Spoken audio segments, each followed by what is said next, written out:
Hey guys, TravelingKimchi here. Before we start, look at this awesome sweater! Supreme Panda! So anyways, now that we got that out of the way.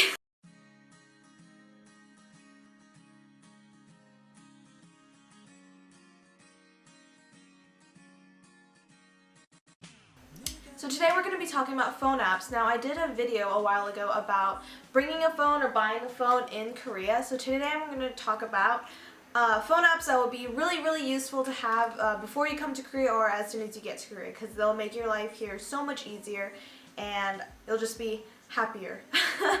So the first one I'm going to talk about, I think is the most important, is Kakao, which I have at my bottom of my iPhone because I use it so much. If you have an iPhone, it's going to be on your main page at the bottom so you can have easy access to it. But basically Kakao is this texting app. Now I know you're thinking like, why do I need a texting app if I'm going to buy a phone plan? Well, basically if you get a phone plan here, or if you don't get a phone plan, you go pay as you go, texting can get really expensive. You know, you text all the time. And if you get a phone plan here, Korea doesn't have an unlimited texting plan. Like, my mind was totally blown because that was like the first thing you always get when you get a phone plan back in the States, you know. But none of their phone plans have unlimited texting. So basically what they do is give you unlimited internet, unlimited 3G, unlimited 4G. And so basically you download this app and you can text using the 3G or the 4G or whatever you're paying for. And it's really great. It's actually better than texting because you can have your friends back home in the States download this app, and basically you can text your friends back home without paying the international texting fee, because just like calling overseas, it's more expensive if you text overseas too. So instead of being like 10 cents, it's like 20 cents or so. I don't know the details, but yeah. So basically this app is great for that. One of the great things about Kakao is that it supports over 12 languages. Just like text messages, you can send pictures and video, so it's just like using a regular text messaging. Kakao also allows you to make free phone calls. And a great thing about this is you can do group chatting and group phone calls. Overall, it's just a great app to have, and it definitely helps keep in contact with your loved ones back home. The next app I'm going to be talking about is the Chiachol app, or the subway app.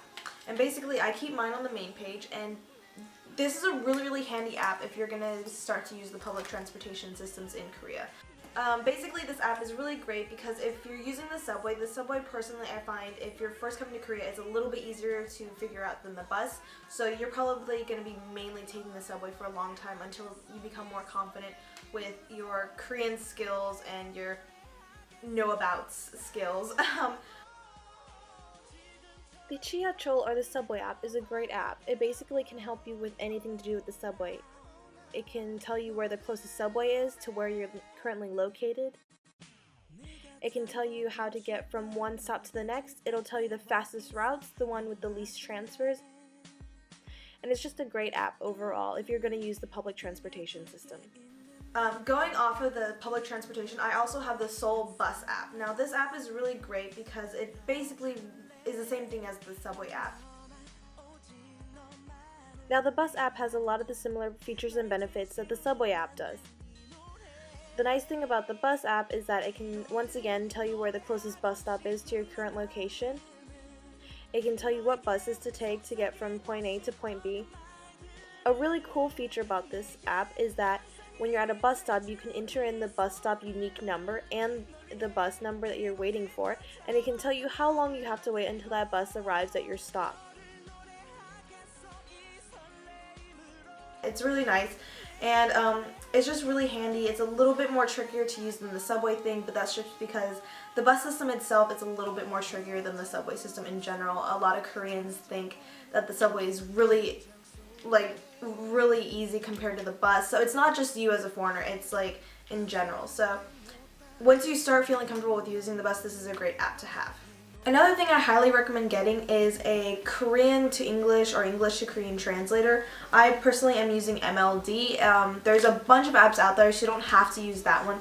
But basically, you're going to want this English to Korean and Korean to English dictionary because it just makes life so much easier. Small things, maybe you're teaching English and you don't know how to say sit down to your kids, you know, stuff like that. It's really helpful to have on you in case of emergencies, yeah, or in case of like little things, and it really helps your learning process if you're trying to learn Korean. So it's a really useful app, and I highly recommend you download an English to Korean translator, Korean to English translator.